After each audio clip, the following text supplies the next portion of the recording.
Good evening, everyone. We're just about ready to begin. My name is Bridgette Baker, and I'll be your producer for this evening's event. Before we get started, I do have a few housekeeping items to review.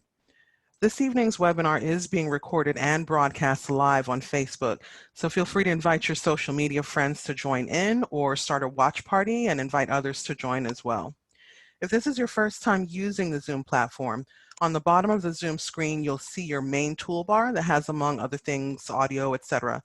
You'll also find the Q&A button on the bottom toolbar. And although we won't be answering your questions in real time tonight, do feel free to use the Q&A button throughout the presentation to pose your questions, and we'll address them as much as we can at the end of the discussion.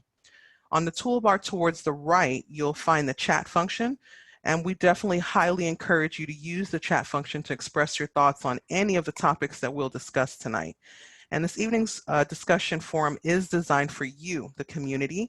So we encourage you to remain attentive, participate as much as possible, and definitely use the chat and Q&A functions for that purpose.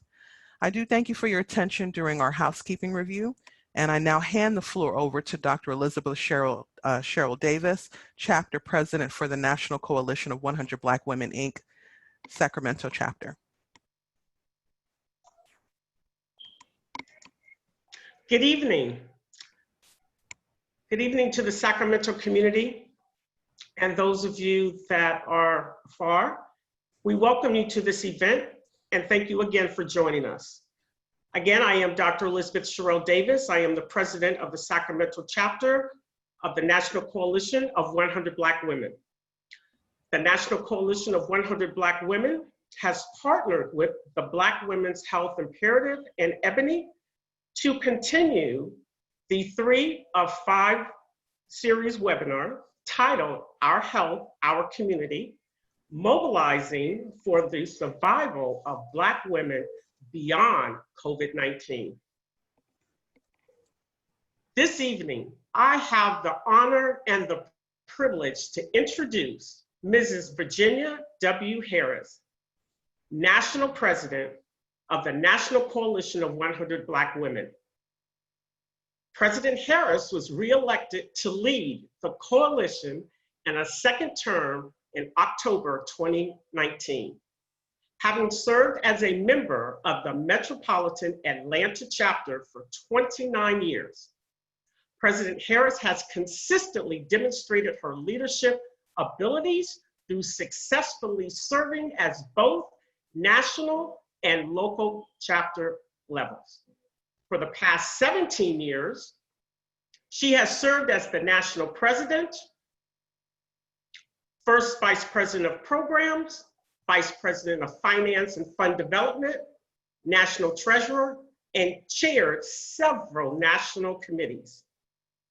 Ms. Harris is a dynamic, highly respected public servant who has served in a leadership capacity for numerous organizations. Some of those examples include past president, Albany State University Foundation Board of Trustees, and member of the Women's Ministry Council and the Ladies Usher Board at the historical Ebenezer Baptist Church. Please welcome the National Coalition of 100 Black Women's National President, Mrs. Virginia W. Harris. Thank you, President Sherelle Davis, for that very pleasant introduction. It is my honor to bring greetings on behalf of the National Directorate and all of the activist women in our 61 chapters in 27 states that comprise the National Coalition of 100 Black Women. The National Coalition was founded in 1981 in New York City and is a 38-and-a-half-year-old advocacy organization whose vision is that Black women and girls will live in a world where socioeconomic inequality does not exist. It was essential for the National Coalition to partner with Black Women Health Imperative and EBONY for a national campaign and webinar series about Black women health. Our community mobilizing the survival of Black women beyond COVID-19. We are battling a system that was never designed to cater to or protect Black women. We not only have to battle COVID-19, but racism as well. Despite representing a mere 13% of the US population, Black people disproportionately make up 27% of US COVID-19 cases. Sacramento County announced that there have been over 5,000 COVID-19 cases reported in Sacramento, California as of July 12th.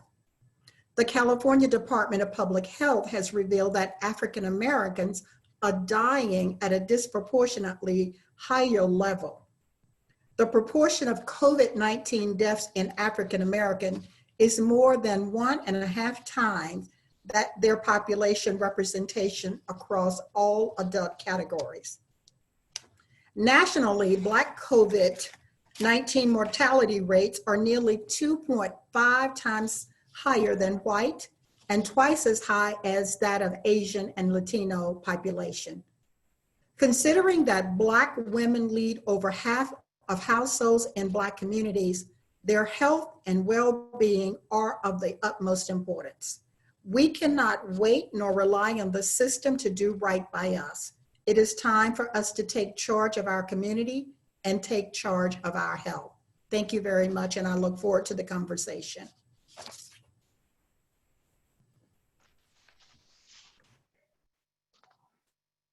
Now we're going to turn the program over to our moderator, Dr. Robin Carter.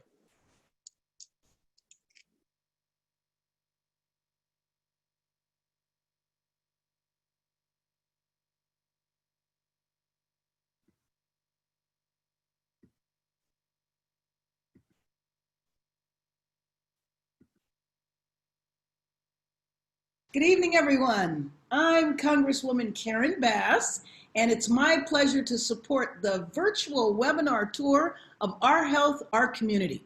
Dr. Elizabeth Cheryl Davis, congratulations to you and your chapter on being selected for this partnership with the Black Women's Health Imperative and EBONY Magazine.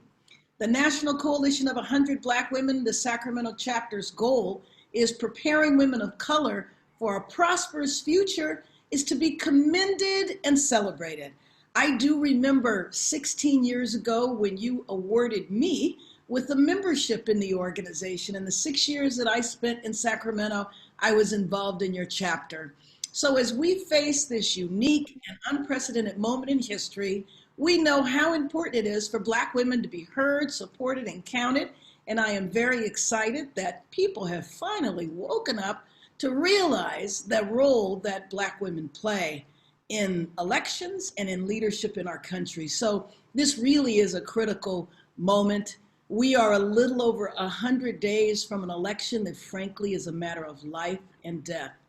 The census, 2020 census, is most important. We have to make sure we're counted, and we have to do everything we can to turn out the vote. There's going to be a lot of efforts to make it difficult for us to vote this year. But we all know that our nation needs the leadership of Black women now more than ever. So congratulations in your ongoing work. And I once again want to congratulate Dr. Elizabeth Cheryl Davis. Thank you on your leadership. Thank you on the role that you have played in our communities.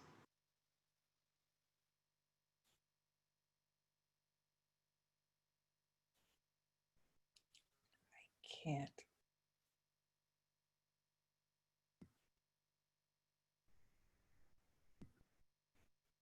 I can't get in. I can't get in.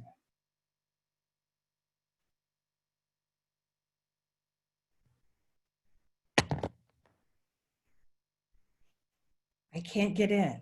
I can't get in.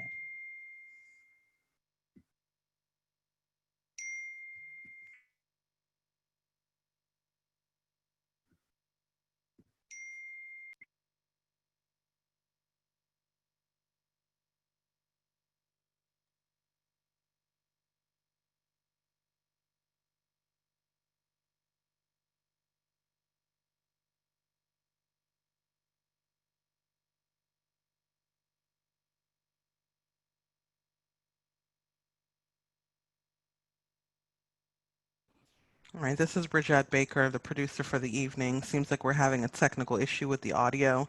Please bear with us for just one moment while I address that issue.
There you are.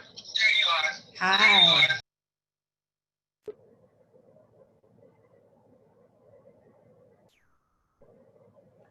Hello, welcome everyone. And thank you for participating tonight. Next, we're going to have a fireside chat with our special guest, State Senator Holly J. Mitchell. She's the California Senator from the 30th District, a third-generation native Angelian. Senator Holly J. Mitchell is the proud daughter of career public servants and the protege of community leaders who instilled in her a passion for service. Mitchell, the mother of a 19-year-old son, has devoted her professional life to creating a California where all children survive and thrive.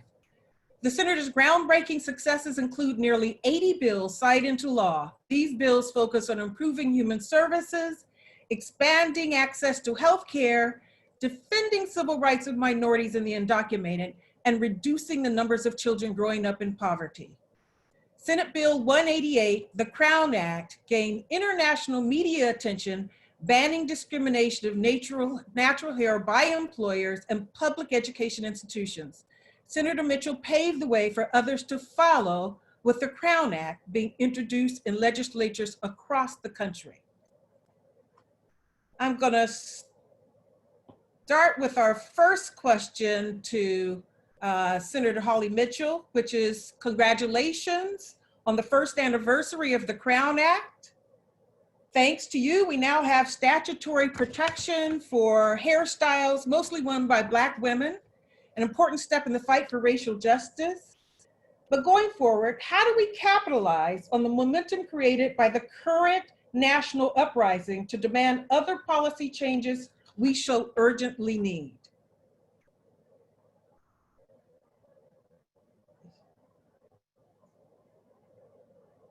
Dr. Mitchell here?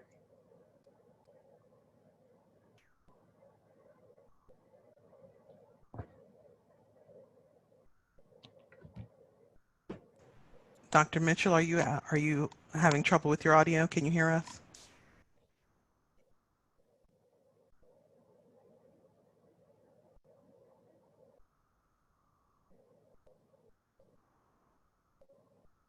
We're going to go ahead and proceed to the panel, please. Yes.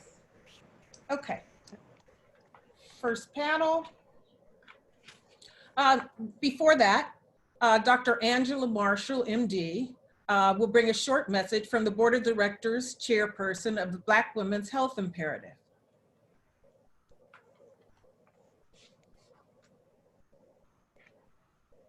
Thank you so much for inviting me to participate on this panel of dynamic women. I'm truly honored to be here.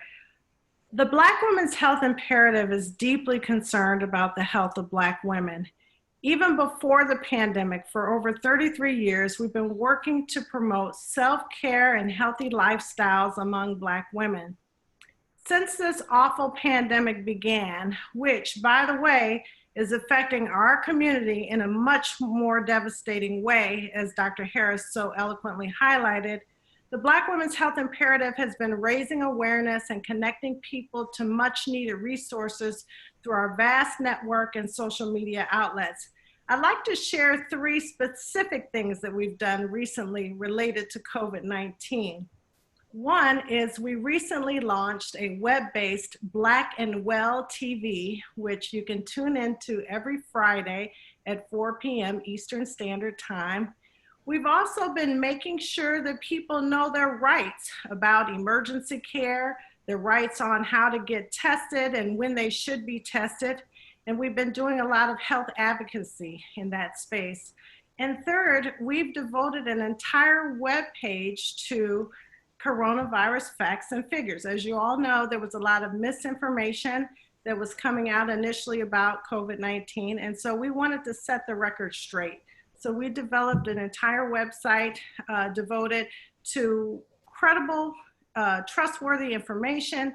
We share information on things like where to get tested, when you should be tested, how to deal with the financial stress of this virus, how to deal with the kids at home, and more. And you can find all this important information at coronavirus.bwhi.org. Thank you very much, Dr. Marshall. We're going to go into our first panel, and our first panel focuses on economic and community development. The members of our panel are Linnea Willis-Smith, Esquire, a business owner with Quality Cleaning Professionals. She's the owner and president of Quality Cleaning Professionals, which provides quality cleaning and disinfecting services to government and private entities. She's also a licensed attorney and serves as a full-time professor and program director of the Paralegal Studies Department at Merritt College in Oakland. In addition, we're going to have Stephanie Bray, who is the president and CEO of the United Way California Capital Region. Stephanie is currently the president and CEO. Under her leadership, they launched the Square One Project, a 20+ year effort of poverty through education, with a focus on ensuring that the children in Title I schools graduate from high school, college, or are career ready. She's also a writer and founder of Black Women Write, an organization dedicated to uplifting the voices of Black women writers on the path to publication. We also have Leslie Stewart. Leslie has worked for large corporations as vice president and sales manager. She's been responsible for leading and developing successful sales teams. She's managed multi-million-dollar budgets and has been directly responsible for the financial success and overall metrics of her divisions. She has a passion for finance and teaching. She's also a real estate investor who owns and manages property in the Bay Area. She's often called to speak in these kinds of events and is very involved in educating individuals about mortgage and personal finance. And our last panel member is Cassandra Jennings, president and CEO of the Greater Sacramento Urban League. She is, prior to the Greater Sacramento Urban League, she was also senior advisor to former Sacramento Mayor Kevin Johnson. Her eminent leadership in housing, community, and economic development is recognized throughout the Sacramento region.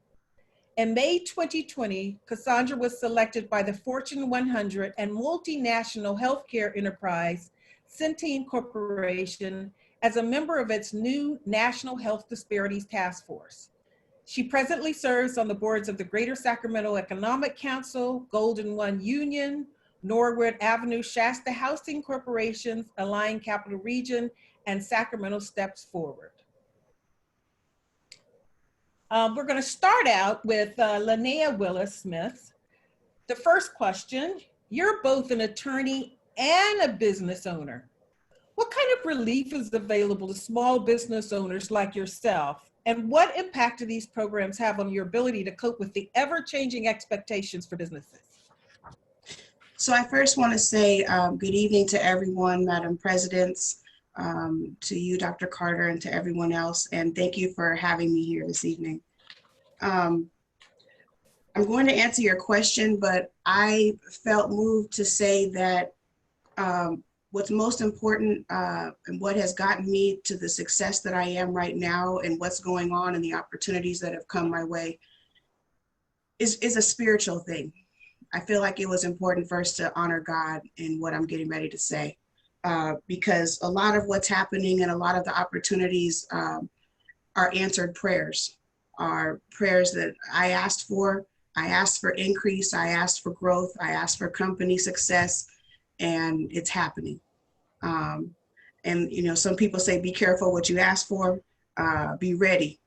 Don't complain when you get it. So I first, I first want to say that and acknowledge that everything that's happening, if I look back to the process of how I got here, it was a path, and the way that it happened and how it happened and each step that happened before it has only helped me to get to the next step. So I first wanted to say that. So yes, I am an attorney. I've been an attorney for almost 18 years. And I also am a full-time professor. I also have my real estate broker's license. Clearly, I believe in diversification of income. And I encourage all of you to do the same. It's good in these times where, you know, if one thing goes, then you have something else to fall back on. And that's the best way, as far as I'm concerned, to make sure that you grow. I've been an attorney for almost 18 years. I also have been a full-time professor, but I started this business in 2013. And I quickly learned that it was about people management and client management, and used my skill set as an attorney to be a business owner in this capacity. And so I originally had a business partner and then bought him out. I have taken advantage of some of the relief that has occurred and some of the relief that we've been able to obtain in this pandemic. Number one, obviously everyone knows, or a lot of people know, about the payroll protection loan, where you get funding for approximately 8 weeks of your payroll that can be used on payroll and mortgage or office rent type related expenses. They did change those rules recently. So it used to be just that it was the time frame of the 8 weeks from when you received it. And then later they changed it to be a 24-week time frame, or the rest of the year, whichever one you want to use. I did obtain that loan, and it has been very helpful for reasons I'll explain shortly. You also have access to the EIDL, or the Emergency Disaster Assistance Loan, which gives you a certain amount initially, up to $10,000, and then a certain percentage of your annual gross receipts, up to a cap, I believe, of 100 or 200,000 or 160 or something along those lines. And it has a very low interest rate of only 3.75%. I want to just stop and say that I do encourage you as business owners to take advantage of the relief that's out there, the federal relief. Many of you know that they've extended the deadlines for people to be able to obtain that relief. The reason I encourage you, even if you don't think you need it, and I was one of those people where I didn't quote unquote need the relief, but it was helpful to have that money sitting in the account. It made things more comfortable. I did use it on payroll and those types of things, but then the income that I received, it just took the pressure off, so that when clients did say, I need to suspend services, or I need to, reduce this or that, it took the pressure off of how I was going to make sure that things were still operational. And later on, what happened in the last 2 months, by having that money, and it gave me a cushion, and that cushion has allowed me other opportunities. And I did just get a very large contract in the last few days to handle the cleaning at San Quentin, one of our prisons here where they had a coronavirus outbreak. Had I not done those steps, it would not have been as comfortable to front the, $50,000, $75,000 in operational expenses that I have to advance before I ever see any penny of that. And so I want to encourage people to obtain that relief. And in addition to those things that I said so far, you also have various relief from your cities, your states, your counties, and grants. And I want to encourage everyone to take advantage of as many opportunities as they can. Wonderful. Thank you. Thank you. That's very important information for small business owners, and I appreciate that. I think we have Holly Mitchell now, and I believe we're going to move over to her questions next because I do believe that she's got to move out of here at 7 p.m. So if we can bring Holly Mitchell back on, that would be helpful.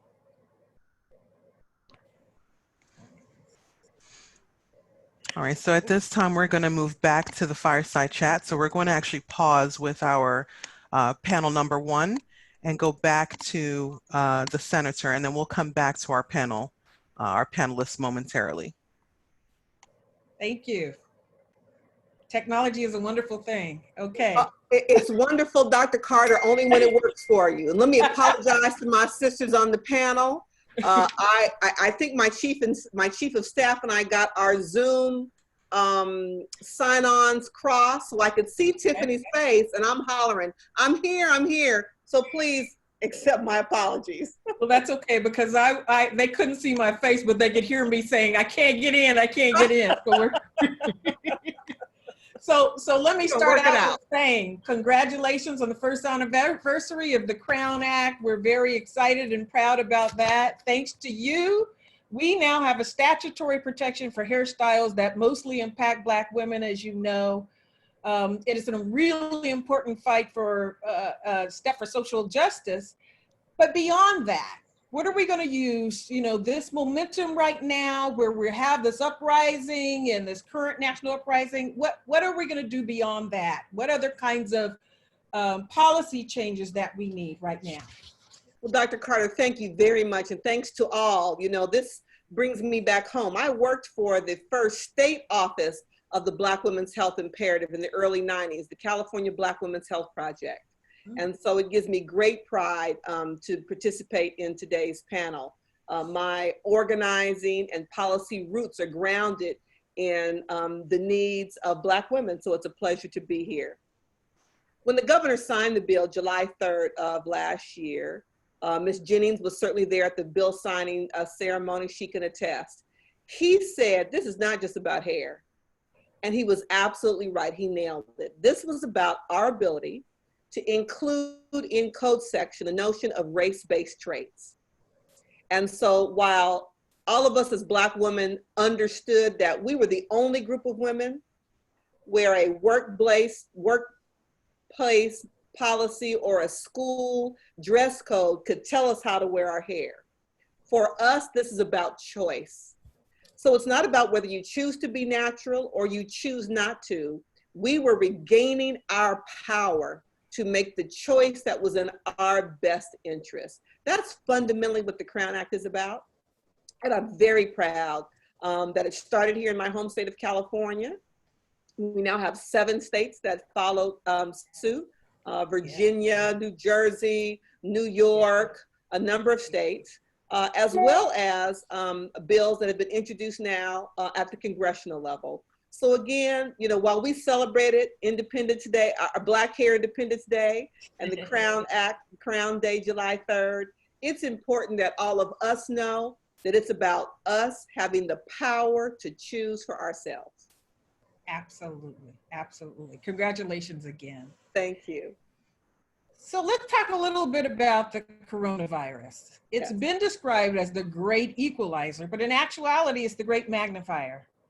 It has a disproportionate impact on Black America with a death rate 5 times higher than for whites.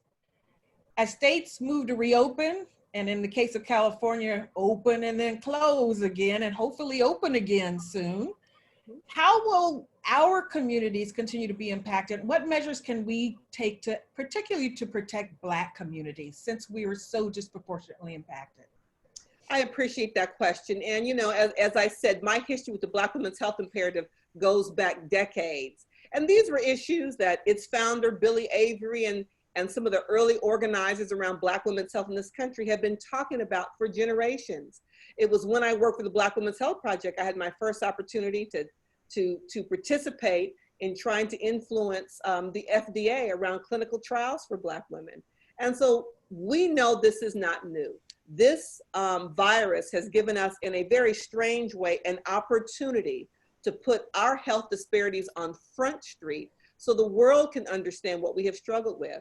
But I am thrilled that there are Black women-led and centered organizations, as represented on today's Zoom, who will be there to set the frame. We're not going to let other people tell us what's best for us, much like the Crown Act. We have to be in elected office, leading civil rights organizations, leading Black women's health organizations, to help guide the policy conversation, to make sure that what comes down the pike is really what meets our needs. You know, I represent a community in Los Angeles that has some of the highest rates of cardiovascular disease, diabetes, any number of chronic health conditions that disproportionately impact Black people. And yet we don't have a disproportionate number of healthcare providers, health clinics, mental health facilities, even hospitals to meet our needs. And so we have to push the envelope to make sure that the delivery system is matched with those who have a disproportionately high need. I chair the Senate Budget Committee in the California State Senate. This is the lens through which I do my budget work every year, to really make sure it's not an issue of equality, it's an issue of equity, to make sure we are targeting programs and resources that are culturally appropriate and relevant to meet the needs of the Black community. Absolutely. And again, COVID-19 has really highlighted those inequities. Mm-hmm. And so this, as a result of that, this is an opportunity we have. We are pushing from the federal level, state, and counties, with county public health officers all over the state, to collect the data. Because the first thing we hear in the legislature when we're trying to redirect resources is, oh, well, that's anecdotal. No, we need hard data to be able to show which ethnic communities have been disproportionately impacted by this virus, which geographic communities. In Los Angeles, an organization called the Advancement Project has done amazing geomapping that really shows the wave of the virus, how it started west in the more affluent communities and how it has moved east and south, because that's where the communities are, where people live in closer proximity to one another. We're more densely populated. And those are the communities where the essential workers hail from, those who are working in nursing homes, child care providers, frontline workers. And so again, our response has to be an appropriate reaction to the reality of what people are experiencing. Absolutely. And just kind of furthering that, you know, a lot of media coverage, even some politicians, have framed these inequities in a way that imply that Black people are just unavoidably predisposed to the worst health disparities or health outcomes, or that those outcomes are a result of poor individual behaviors or bad choices, rather than socioeconomic and environmental factors. How do we change that narrative around those disparities so that we can get the truth out there about the real root of the problem? You had Congresswoman Bass bring greetings. And you know, maybe 30 plus years ago now, the Congresswoman started an organization in South LA, Community Coalition, affectionately known as COCO. And COCO really garnered national media attention after the '92 uprising, when COCO acknowledged that there were far too many liquor stores in South LA. There were more liquor stores than grocery stores. We have, you know, deep food deserts. And so they strategically went about making sure that the liquor stores that closed as a result of the uprising didn't reopen, and that we instead brought into that community better choices, better options. So you can't tell me about what my community is predisposed to when every other corner has a fast food restaurant. It's easier to get cheap fast food than to get affordable leafy green vegetables in the heart of many of our communities. And so structural and institutional racism exists. Poor people are criminalized.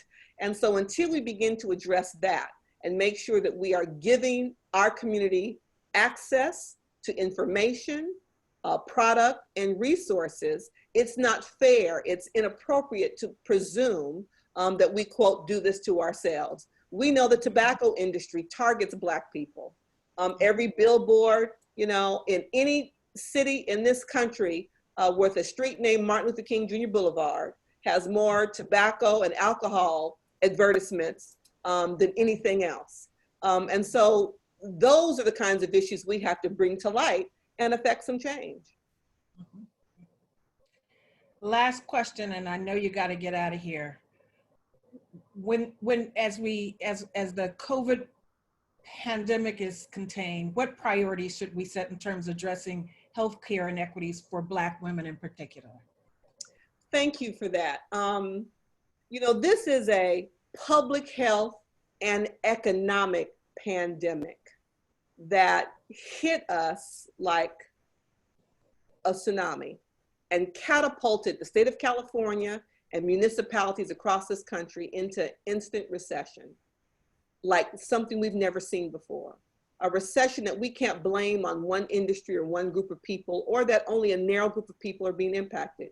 Yes, Black people and Black women are disproportionately being harmed, but this is really, worldwide. And so as we stabilize, the first thing we have to do, the first thing I did as budget chair here in California, was to make sure that I wasn't going to balance a budget with billions of dollars in deficit on the backs of the people who've already been victimized by this virus. And so we continued funding to the important life-sustaining programs that Black women need, that Black women rely on. We made sure that child care didn't get cut as it was proposed in the governor's May revise. We made sure that child care providers, their reimbursement rate was not reduced as the governor suggested, because we know the number of Black women and women of color who work in that industry. So I think that's the lens that we all have to make sure we have on as we navigate our way through survival of this economic and public health pandemic. We can't make short-sighted decisions that will have long-term negative impacts on Black women. And I think having Black women at the table, being forever mindful of that fact is really important, which is why the organizations who are participating today, your advocacy, your steadfast commitment to the women who are your members is really important. Working closely with your policymakers to say, we're here, we're not going to be overlooked. Finally, let me say again, with regard to the Black Women's Health Imperative, the California Black Women's Health Project is still doing amazing work here in California. Someone sent me a picture that I'm going to send to you all of me standing in front of the Capitol, I think probably in 1991, 92, with my Walking for Wellness t-shirt on. It was a program that the Black Women's Health Imperative was rolling out nationally to empower Black women to take charge of our own health, recognizing then, particularly in my district, that going to gyms wasn't always an option for Black women, and it's even less an option now because they're closed. So we were going to regain control of our own health by walking for our own wellness. And I think those kinds of programs are going to be critical as we move forward post-COVID. We talk about post-COVID and kind of returning to what we perceive as normal. The reality is I hope we don't return to the status quo, because the status quo wouldn't help Black women and girls in a meaningful way anyway. So this is an opportunity for us to collectively re-envision, redesign what kind of healthcare delivery system we want, what kind of communities we want to live in, where we don't have food deserts in one community over another, and how we educate our children and grow old with grace. And so this is an opportunity for us to continue these dialogues via Zoom or however, to envision the kind of policies and protocols and regulations that support us as opposed to treating us as an afterthought. And please know that I'm going to be your partner in that process. Thank you. We feel that. We know that. Thank you for coming tonight. I know you've got something else you got to get to. We so appreciate that. And I'm looking at the comments, and there are so many comments on there of people talking about the appreciation of the work that you've done. So Thank you. thank you again. I appreciate that. And again, my apologies to the panel. Okay. Okay, we're going to bring our panel back.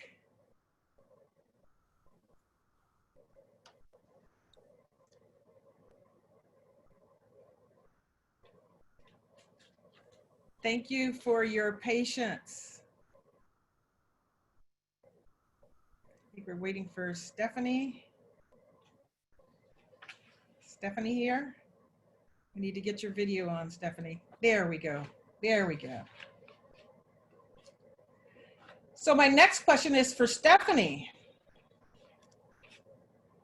How do the impacts of factors such as income disparities, housing, food insecurity, seen increasingly in communities of color, impact health outcomes for Black women, especially during the COVID-19 pandemic? Well, that's a great question, and thank you so much. And I just want to acknowledge NCBW for inviting me to be part of this impressive panel. And I just also want to kind of take a page out of Linnea's book and express my gratitude and also acknowledge the privileged place where I sit as only the second woman and the first Black person to serve as CEO of United Way California Capital Region. And of course, with that comes a huge responsibility. And I endeavor to live up to that responsibility every day. And so I don't want to repeat some of the things that we've already heard. I mean, certainly from Dr. Marshall and Senator Mitchell as well, regarding the impact of COVID-19 on Black women's livelihood and health. But at our United Way, we're very data driven. And the data tells us that even before the pandemic, more than any other group, African Americans in our 5-county region have the highest level of income and asset poverty. So it's no surprise that we saw such an increase in unemployment. And it's no surprise that we see Black people being impacted much more greatly because of COVID-19. But we also know that it's systemic racism. And we know that we are more likely to not have access to things like affordable housing, jobs, job training, higher education. We have higher rates of food insecurity. And you heard Holly talk about food deserts, right? Lack of access to quality health care, despite the expansion of Medi-Cal in this state. So think about that, right? Senator Mitchell also talked about concordance and making sure that there are enough physicians and health professionals who can serve our people, right? Without bringing in their implicit bias and racism into the healthcare system. But we don't even have enough of our folks, right, who can do that for us. And we also tend to live in neighborhoods that bear the brunt of the effects of climate change and pollution. And these are all those social determinants of health. And we are starting so far behind in terms of the disparities. And I think I'd be remiss if I didn't point out that we also have a Black maternal health crisis. Black women are dying during and after childbirth, 3 to 4 times more likely to die, right? But one thing I know through our experience at United Way, and we responded to this crisis. We started a relief fund, and we were very committed to ensuring that those families that were already on the edge, which are overwhelmingly Black and brown folks, were gonna fall over the cliff because of COVID-19. And so we raised over $500,000, and we asked ourselves, how are we gonna get this money out to folks? And we said, hey, let's make direct payments to families. $500, direct payment, no questions asked, let's get it out. And we partnered with nonprofit organizations and not your usual suspects. I mean, we were very intentional in looking for organizations that serve families in crisis, and in particular, Black and brown families. And so we partnered with organizations like the Black Child Legacy Campaign And we deployed their hubs because they know where the people are that need us most. And guess what? 85% of the folks that we served said they needed money because of loss of income. The majority of them were Latinx and African-American women-led households with children.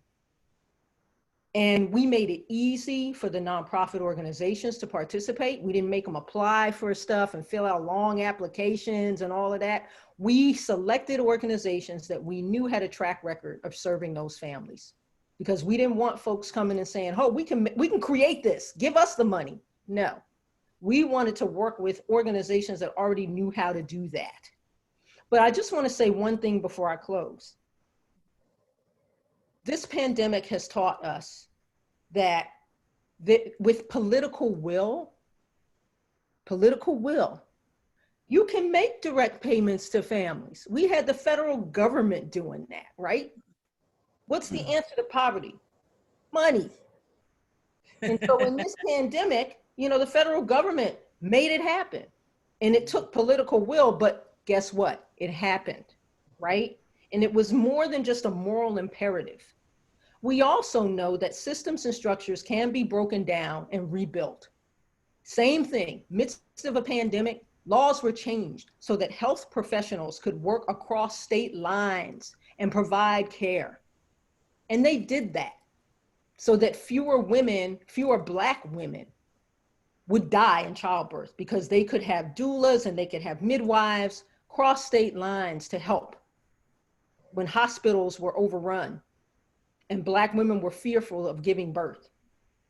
And so it can be done. This can be different. And I hope that going forward, all of these lessons that we've learned, we carry forward. And like Senator Mitchell said, we need to build a whole new system and structure that serves Black women. And we need to be the ones to do it. And so I'll stop there. Thank you.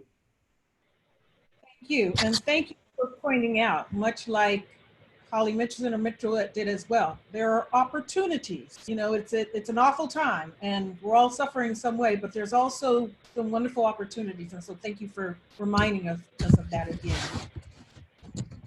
Next, we're going to move to our panelist, Leslie Stewart. Hello, Leslie. Hi there. So your question is, the coronavirus has altered life in the United States in many ways, but in some of the key ways it has affected Black Americans are financially. So what are some of the factors that have resulted in this disproportionate financial impact?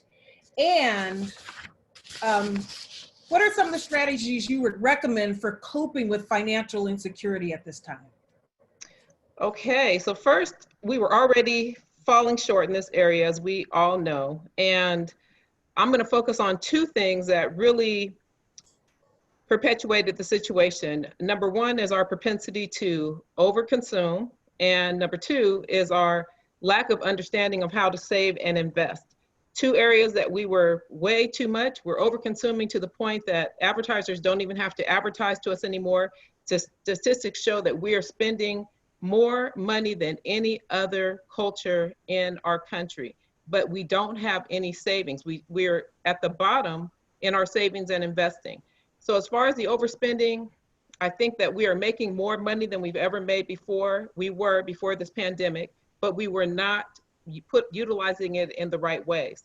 So we were spending and spending and spending. It's almost like we were making up for having so many years of poverty and so many years of lack that we went overboard with the spending, and we were not saving and investing. And now we find ourselves in a pandemic, and there's no backup plan, there's no investments, and there's no savings in place. So we are that much further in the hole. We are in a situation right now where this country is going to see the largest wealth transfer that we'll probably ever see in our lifetime, because of the tens of thousands of people who have passed away during this horrible pandemic. But most of us will not benefit from that. That's not going to affect our culture at all. So you've got a lot of people out there that are actually going to receive this wealth transfer as individuals pass on, but not us. We're going to continue to struggle, and the struggle is going to become worse and worse. So we definitely need to get educated and do better. We can't, it's not, I mean, this pandemic is going to pass, and we have to figure out what we're going to do moving forward. So to the second question, first I would say, don't give up. It's not the time to lay down and just, give up. You have to, now is the time to be stronger than you've ever been before. There are resources out there, there are opportunities, and you've got time now to research them and to figure out what is next for you. You have a huge opportunity now to redesign your life, to figure out what you want your future to look like, because you're starting from scratch. And you can't talk about today, what it looks like today, but what do you want it to look like, not tomorrow, but 5 years from now, 10 years from now. Now is the time to educate yourself. Now is the time to utilize the resources that are out there and to find out what your passion is and figure out how to monetize that and how you move forward and put yourself in a better position than you were before the pandemic. That's what we have to focus on, is how do we move forward from here. So those would be my main things, that we need to be creative and find the resources, utilize this time and take advantage of it. And like the senator said, there's money out there. The federal is throwing money out there. Figure out a way to get it and start over. I think the other thing that I'd like you to speak a little to about is income disparities. So, and you're right, that you might find that, you spoke to the fact that Black people tend to have less in reserves during a time like this, but that has to do with some structural inequalities that exist in terms of income inequalities as well. Can you speak to that a little bit? It's true. It's true. There's definitely, being in the corporate world for many years, understanding, being the only Black person in the room, being, the only person with a degree, and being the least paid. Although I was making a lot of money, there was a lot of people making way more. So there are definitely many, many disparities still out there. But look at how all of this is being brought to light in this situation. There are some, sometimes there's got to be a tearing down before there can be a building up. And we are having a major tearing down right now. And a lot of things are being brought to light. And my prayer and my hope is that as we come out of this, we're going to be in a better position to, now there's going to be realization that all of this was happening. It's no longer happening in the background. It's right out there on Front Street. And we have to do a better job, because like I said, we were making money. Maybe we weren't making the same as our counterparts, but we were not doing the right things with it. So we have to do better as we come out of this, and as we redesign our lives, and as we move forward, we've got to be able to educate and figure out how we do better, and we get our savings and investments in place and get the education that we need to make that happen. I spend a lot of time teaching women about wealth, building wealth and generational wealth, and understanding how money works, because the bottom line is we don't understand how to grow wealth and how money works. There are some very basic concepts that were not handed down to us by our mother and father. And so we have to figure out how to get that information out. So I meet with many women and try to explain to them that process. And it's just a process. We just have to continue to share the information with each other and get get the word out there of how this thing is supposed to work, and help each other. We've got to continue to support one another and not tear down one another. This is a big tear down that's been happening, but we should not be tearing down each other. We've got to move forward together to make this work. Thank you. Thank you. Thank you. Very, very good words.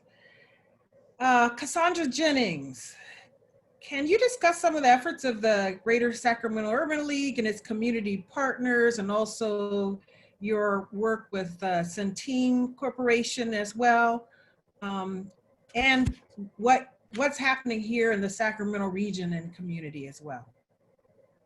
Well, thank you. I want to thank NCBW for allowing me this opportunity. And what a setup for the panel members already, just to where we are at the Urban League and with our partners. We are on the ground, really working with our partners like the Black Child Legacy, like United Way and others, to really respond to this COVID. And I say two pandemics, the COVID plus the social unrest, to really make a difference in our community. And I want to just hit on 4 points real quick. The first one is that we've been able to respond to sort of the basic needs of our community. And it was somewhat of a pivot for the Urban League, because we don't do social service work, although we do work with families, we do work with disparities. And we find ourselves now delivering food boxes to families on a weekly basis. And our partners are also doing it, because more than ever now, people need those basic things. And so we're also like giving out masks and working to really have a conversation in the community about what this means. So we had to pivot from going to peace walks in Oak Park to peace talks to talk about how not only COVID is affected, but how the social unrest has really impacted our lives. And so as you think about it, there's some really basic emergency needs that are needed. But secondly, and I think all the panelists have hit on it already, is about sort of what the Urban League does to help people become economic self-reliant. So whether it's wealth, whether it's workforce development or housing, we're having that conversation.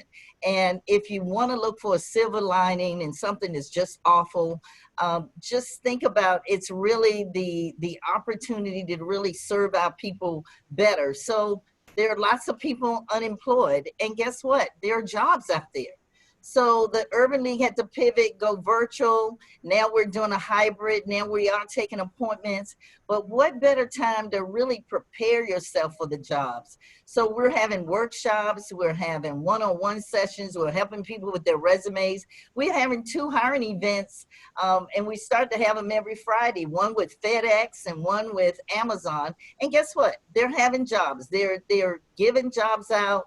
We have to do that with caution, but the jobs, and the state's still hiring. So there are lots of jobs that are available that gives us the time to continue that. We also had a housing workshop that really worked to say, you too can own a house. It's about building that wealth. And now is the time that you can do it. The third thing I want to say that we're really concerned about in the community and our partners is education. This digital divide, the distance learning is not working for everyone. And so how do we advocate to really make sure that people have computers, they know how to do the computers, they're not falling further behind, because that certainly affects our wealth, our health, and our whole being. And so we've been working with school districts, we've been working with the community colleges, saying, what about Black folks? What about the minorities? What about people who live in these economized communities that we must address? And the last thing I'm going to say about this before then I just talk about Centene for a minute is advocacy. We are all at City Council, at the Board of Supervisors, talking to businesses and others, making sure that they understand that they need to prioritize the communities of color, particularly African Americans. And the city and large cities across this country have gotten COVID money. The city of Sacramento, $89 million. The county of Sacramento, $191 million. And we need to make sure that that money not only goes to people who are affected with COVID, but brown and Black people and women like us. So we are on the battlefield, we are in the conversation, and we're not going to stop until we get our fair portion of the funds that are coming. And I think all of this, and you've heard it from Senator Mitchell and others, this is more than just, and we got to be on the ground, and we got to make changes in programming and be servant. But this is larger than that. This is really about a systemic racism that has been embedded in our infrastructure that now we need to address. So the opportunity that I have with Centene Corporation, which is a Fortune 50 corporation, is let's not only gather the data, because data matters. Stephanie said that, so did the senator and others, but let's then do something that we can change going forward, not only for that corporation Centene, but corporations and communities across the nation, that we are in a better position and our health matters and that we are healthier. So when the pandemic comes and everybody else gets the cold, it's not us that gets the flu. Thank you. Thank you. Those are really important words. And now we're going to move over into our second panel. Thank you for our first panel members. We're going to move over into our second panel. And we're going to bring up the panel slide. As we continue on, we're going to hear again from Dr. Angela Marshall. You were introduced to her earlier. She is the Board of Chairperson for the Black Women's Health Imperative. She's also the founder of the Comprehensive Women's Health Incorporated, a thriving primary care practice for women with 2 locations in the Washington, D.C. area. She's a board-certified internist and fellow of the American College of Physicians. We're also then going to hear from Dr. Renata Garrison-Tull, who is the Vice Chancellor of Diversity, Equity, and Inclusion at UC Davis. Before joining UC Davis in 2019, Dr. Tull was Associate Vice Provost for the Strategic Initiatives at the University of Maryland and Professor of Practice at the UMBC's College of Engineering and IT. She's an international speaker on global diversity and STEM, and have led discussions around the world on topics related to STEM, and particularly as it relates to diversity in STEM. Dr. Christy Hagans is a psychology and professor in mental health. She's a community leader, an African-centered psychologist and professor who takes an holistic approach to healing mind, body, spirit, and community. She's a founding member of the Safe Black Space Healing Circles and is committed to commuting both health and wellness, particularly in the Black community. And our last person on this panel is Lydia Bourne. She is her primary professional expertise has been in healthcare as a registered nurse, health educator, and program developer and administrator, giving her experience in several health settings. She's also been involved in legislation. She's a member of the Advisory Council for the Area for Aging on Aging, has been reappointed to serve up until 2022. And presently she is owner of her own government relations firm, Bourne and Associates. Thank you for our next panel members. And I'm going to start out with Dr. Angela Marshall. You've already talked a little bit about some of the initiatives for the Black Women's Health Imperative, but I'd like you to talk a little bit now about, again, some of the inequities. How do we use this as an opportunity to shine a light on the devastating effects that we've had on Black women, and how we can use this as a time to improve Black women's lives?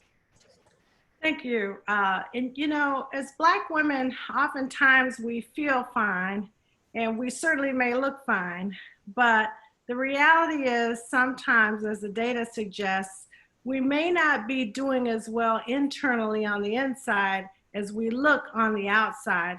And so the reasons for this are very complex, but what we do know is that health inequities and health disparities do exist.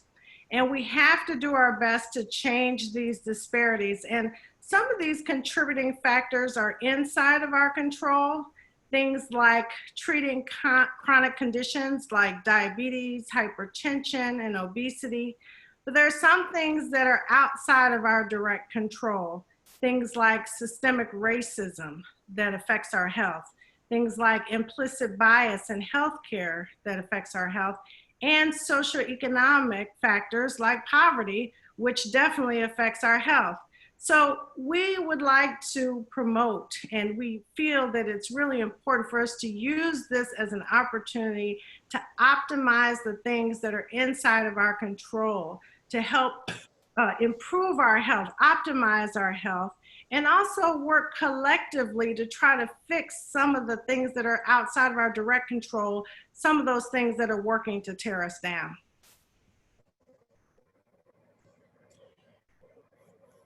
Thank you. What about data collection methods? Are you comfortable with the way that the demographic reporting has happened, and Is that going to be helpful to us in terms of reporting what's going on in the vulnerable communities? I think the current data collection methods have been incomplete and largely unreliable. However, the data that we do have does highlight the vast disparities in COVID-19 in terms of infections and deaths in the Black community, as Dr. Harris mentioned earlier. I'm afraid that the problem is worse than it's being captured for everybody, but especially for our community. And so we just have to be hyper vigilant about doing the best we can to advocate for ourselves and to do what we need to do to help our community.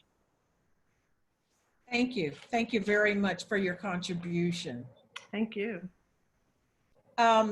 Next, Dr. Renetta Garrison-Tull.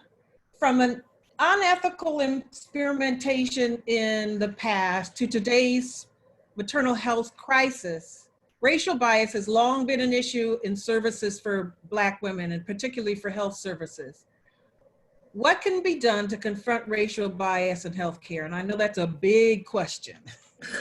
It's a huge question. Thank you so much, Dr. Carter. And as Dr. Marshall talked about racism being one of the social determinants of health, there are a couple of things that we can do to start to confront bias today. First of all, remembering our history, and as you sort of, you alluded to in the question, there's a past history of distrust, and rightfully so.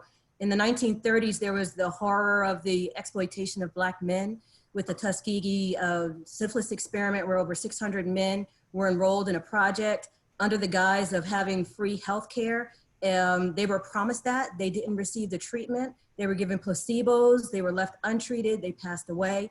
There were guidelines that were put into place later to protect human subjects. We know the story about Henrietta Lacks, a young Black woman who died in 1951. She was only about 30 years old. And her cells were used for research, and there was no permission given. There was policy later to help to protect that. And so there are other things that we need to do to confront bias today. In addition to recognizing and acknowledging history, we need to recognize that racism still exists, and we can't just think that we live in a post-racial society. I think that with the death of George Floyd, finally, we had the world paying attention to that and recognizing that. We also have to speak up. And I think that as Cassandra Jennings talked about, that this is a time where we don't necessarily go back to where we were before. And I think other panelists have said this as well. We have to speak up against racist actions and practices, bring attention to systemic issues. We have to call them out. And then there has to be accountability and awareness where people speak out in an environment that has to be set to eliminate fear and retaliation for speaking out. There has to be accountability related to following through with solutions to combat racism. We have to do more in our teaching hospitals and our professional education programs. There has to be attention to bias in hiring. We have to have training so that people know what to say and how to say it. We have to look at clinical climates and so forth.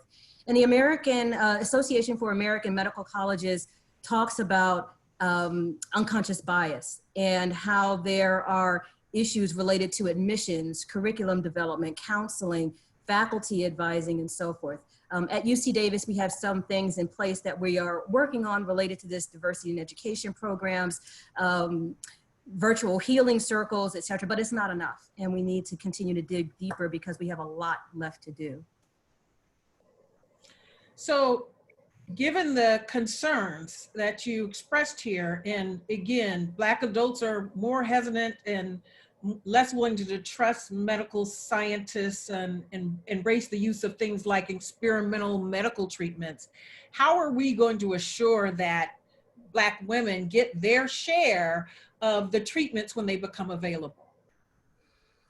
So this is, I think, really an issue related to representation among our healthcare professionals. And so I'm going to address this from the side of looking at pipeline. We need more Black healthcare professionals in nursing, in medicine, because our own people, our own Black women, we know what's going on in our communities. We know about culture, in our communities. I even think about my own situation where I have trusted Black women doctors to be able to tell me what healthcare was going to be, who understand fibroids, understand a lot of different things that a lot of people from other backgrounds don't really have. But we have to respect communities. We have to make sure that Black women are respected for what they're saying, give them agency for their own health. But I also want to point to data. So we've been talking about data throughout. One of the latest pieces in the National Science Foundation Science Indicators, June 2020, they have statistics that go back a couple of years.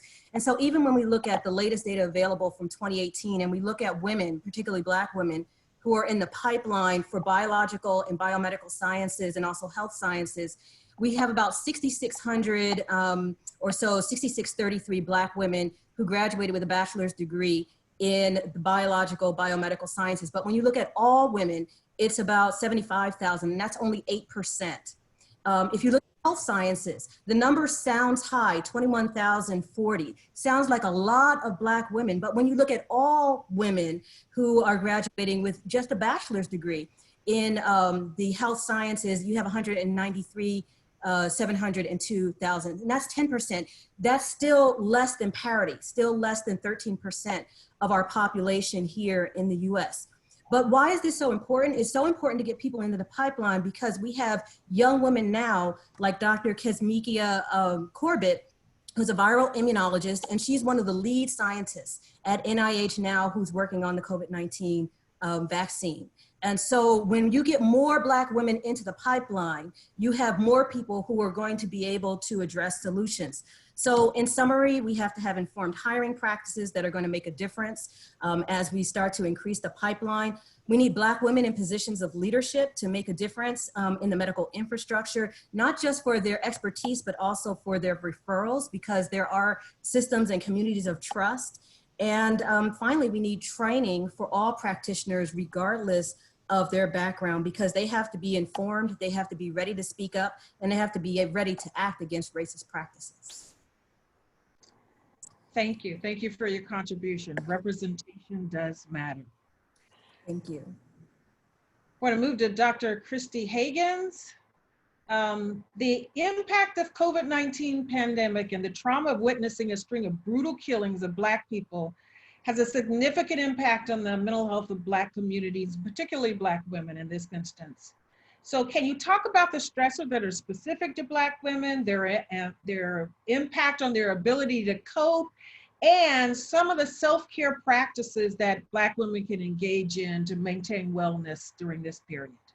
Sure, absolutely.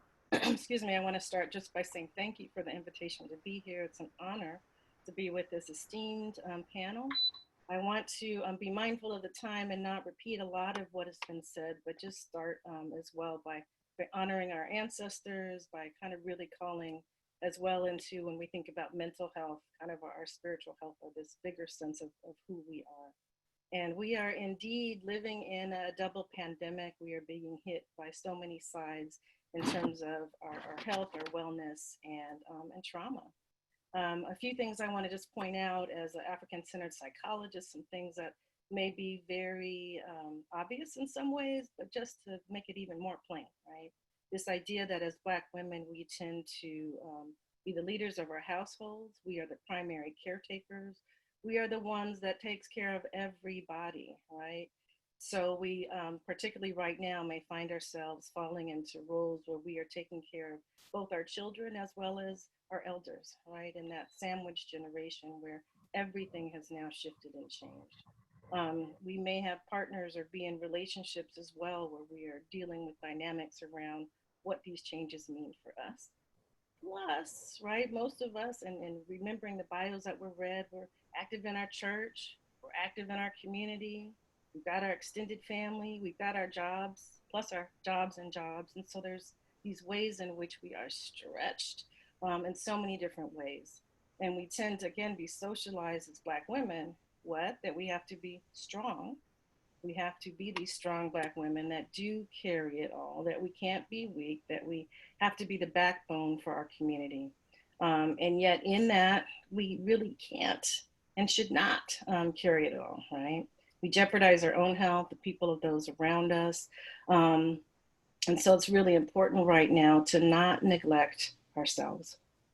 Part of what can happen right now, especially with our pandemic, as we advocate for ourselves, our families, our loved ones, is that we can also be perceived as that other stereotype. What is the angry Black woman, right? And so just speaking up, just advocating, just being passionate about the realities of this world, about the racism, the discrimination, the sexism that we're facing, can allow us at times to feel as though we're targeted because of simply merely kind of being who we are in our humanity. And so we've got all of that going on. We've got the racial kind of unrest, the issues that are facing us, right? The deaths of George Floyd and Breonna Taylor. And when we think even here locally about the loss of Stephon Clark, the murder of Stephon Clark here in Sacramento, that there is real issues and impact around racism and discrimination. It is a public health issue. As a psychologist for over 20, 30 years, we've been looking at and identifying how it does impact us, both in terms of our physical health, but also our mental health. I think Dr. Marshall was talking about how that invisible part, sometimes internally we can be experiencing in terms of our physical health, where we look okay on the outside. Same thing can happen in terms of our mental health, right? Our wellness, that we look like we're okay, but inside our heart is breaking, we're grieving, we're at a sense of loss. So it's really important, especially right now, ladies. One of the things that I have been hearing and the work that I've been doing in community healing circles, which are they've been primarily or only targeting African Americans or people of African ancestry, but our primary attendees have been Black women. And the stories of what we are hearing is around exhaustion, right? That feeling of just sick and tired and not being able at sometimes to feel as though we can kind of keep moving. And so just to recognize that there might be other symptoms, other things that are weighing on us that we don't even recognize are stressors. And so, you know, things like not being able to sleep or sleeping too much, having our appetite being impacted, just a general sense of worry and anxiety, the uncertainty can feel as though it's too much. And so not only are we dealing with all of the other things, I'll say, as a larger community in the world is, we have the additional stressors, right, of being a Black woman and of carrying some of these things. And so it can be hard and we can be really tired. So I want to offer, I think the last question you posed, Dr. Carter, was, well, what do we do right in the middle of all this? And so just in a thumbnail, I want to remind us how resilient and strong we are. And so we need to tap into that strength when we are finding ourselves being overwhelmed. And so first of all, just being able to prioritize self-care, being able to also in that know that it's okay to not be okay right now, or to recognize we may cycle through different feelings of moments where we got this and we are hopeful, and then those other moments where we may falter and cry and just fall apart, and to be okay with that and to get help where and when we need it. So briefly, that might mean from sister circles and people that we love like this. It might mean connecting with family members, with our faith leader, our physicians, our health providers. Go ahead, connect with a therapist if you need it, but get support. Connect with what brings you joy. Remember to just pause and breathe. If we had more time, I'd try to take us through a little exercise, but I know we're out of time. The last thing that I will, two things I'll close with, is tailor-make your strategies for how you cope and live and move through this pandemic for you. Just consider what brings me joy, what makes me happy, what are the things that typically make me feel grateful in my life. Then how do I tap into that? Is it walking in the morning? Is it exercising? Is it spending time with your loved ones? Is it playing a game? Is it cooking? Is it gardening? Like, tap into that, switch it up. And I want to just close with this quote because I think it's right on time. It's by Audre Lorde, and you may know this, but I want you to just take it in right now, in particular, to take a little deep breath.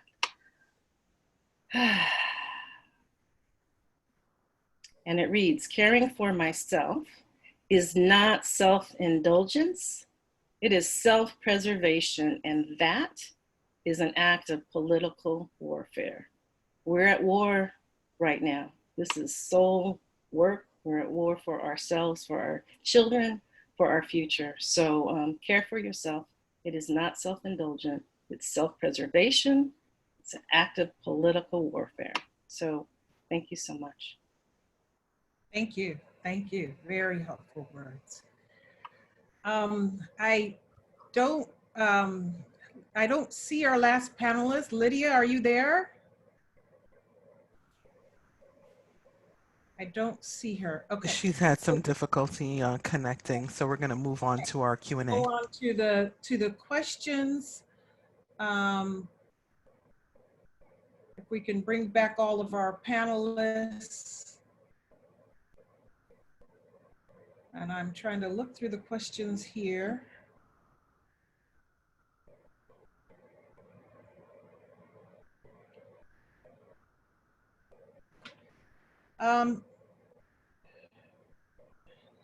Let's talk a little bit about the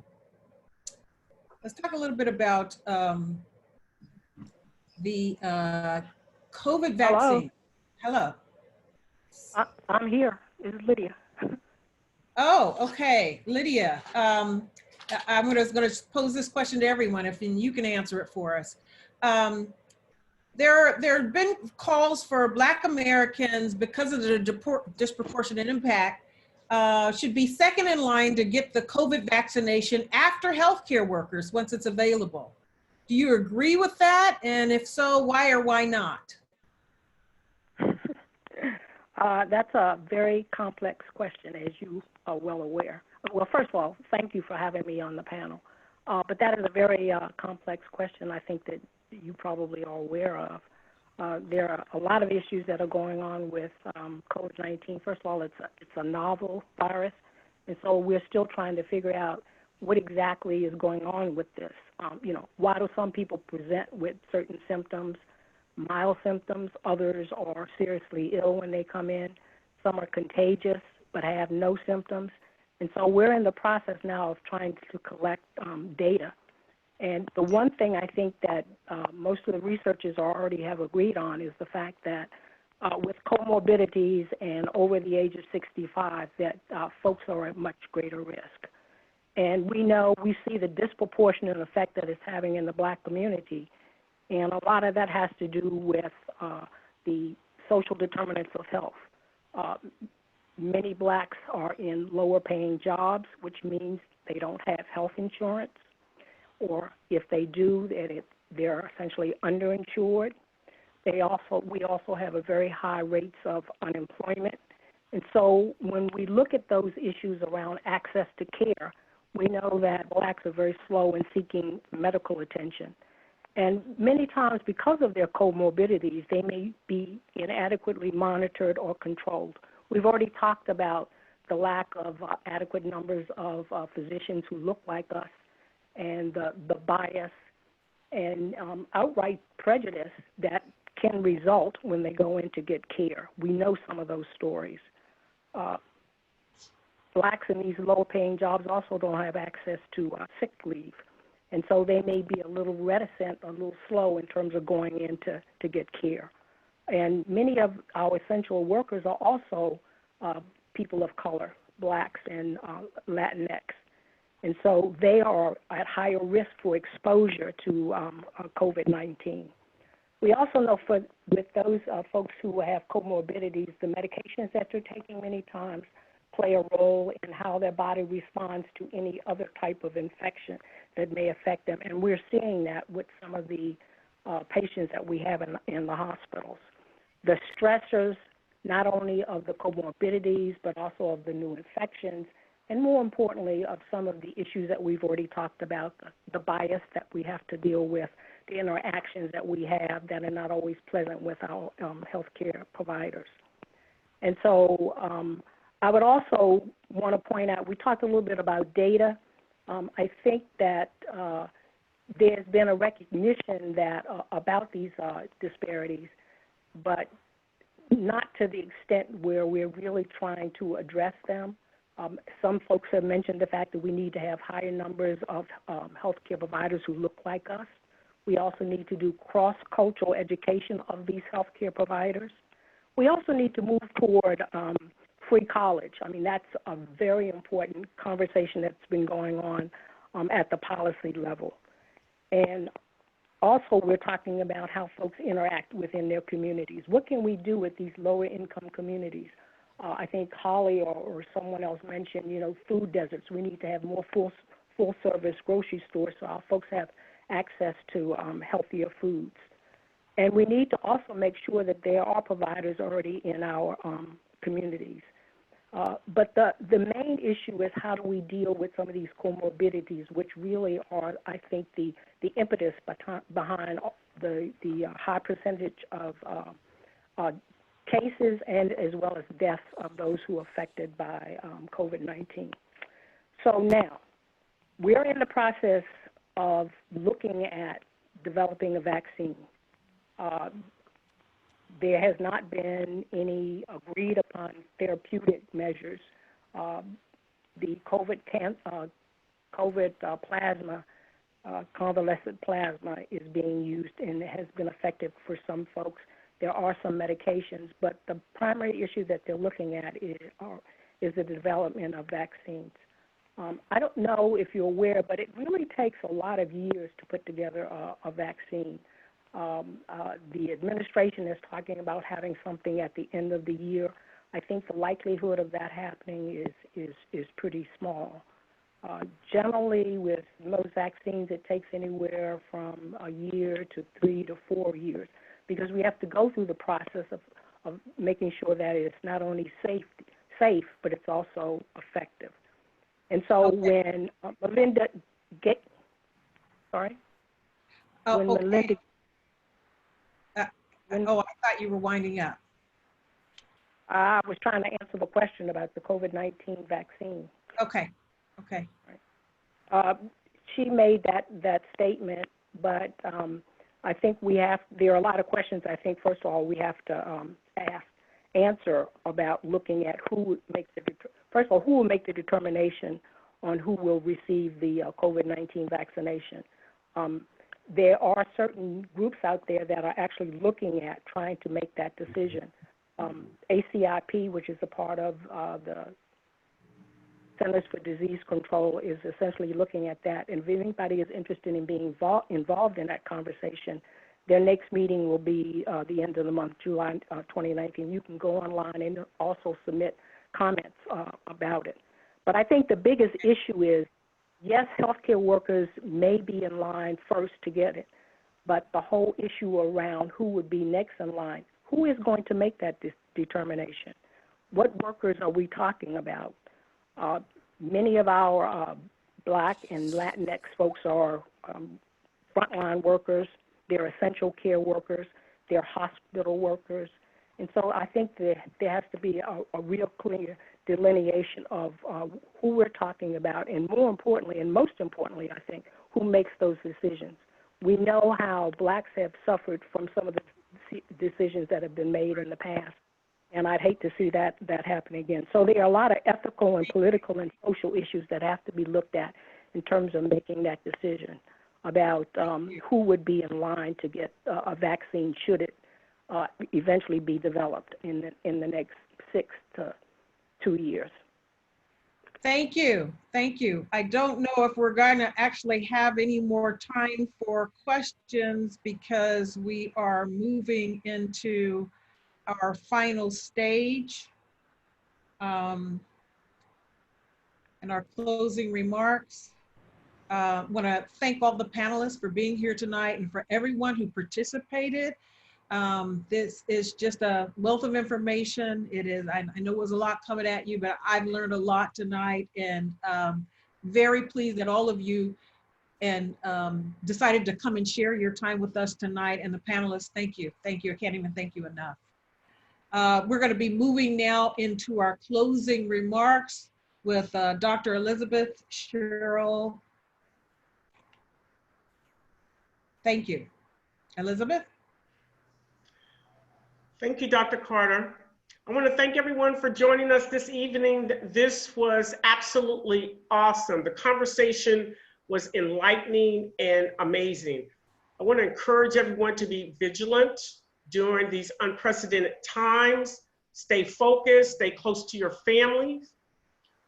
I want to send some special thanks out to the National Coalition of 100 Black Women's National President, Mrs. Virginia W. Harris.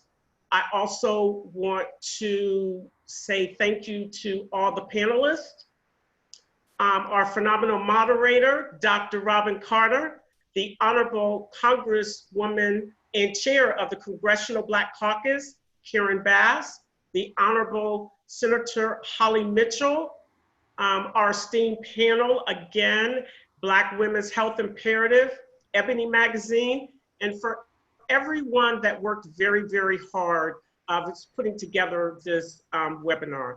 Again, the conversation was enlightening, and many, many thanks to all the guests that registered and participated.